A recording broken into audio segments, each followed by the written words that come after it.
இந்த சிறந்த கணவன்னா யார் தெரியுமாங்க? அப்பா, அம்மா, அண்ணன், தம்பி, தங்கச்சி, அக்கா இப்படி எல்லாத்தையுமே மதிப்பாங்க. ஏன் வரவங்க போறவங்கள கூட மதிப்பாங்க.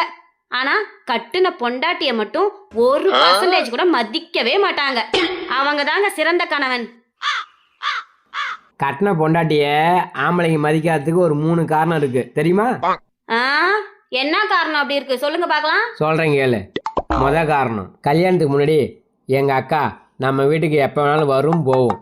ஆனால் கல்யாணத்துக்கு அப்புறம் வீட்டுக்கு வர்றதுக்கே பயப்படுது. 2வது காரணம், எங்கள் அப்பா அம்மா கல்யாணத்துக்கு முன்னாடி என் கூட இருந்தாங்க. கல்யாணத்துக்கு அப்புறம் என் கூட இல்லை. அவங்க தனி வீடு பார்த்து தனி கொடுத்தன இருக்காங்க. 3வது, கல்யாணத்துக்கு முன்னாடி என் ஃப்ரெண்ட்ஸுங்க நிறைய பேர் வருவாங்க போவாங்க. இப்போ என் ஃப்ரெண்ட்ஸுங்க நம்ம வீட்டை பக்கம் வர்றதே இல்லை. அப்புறம் எப்படி புருஷங்காரன் பொண்டாட்டியை மதிக்க முடியும்?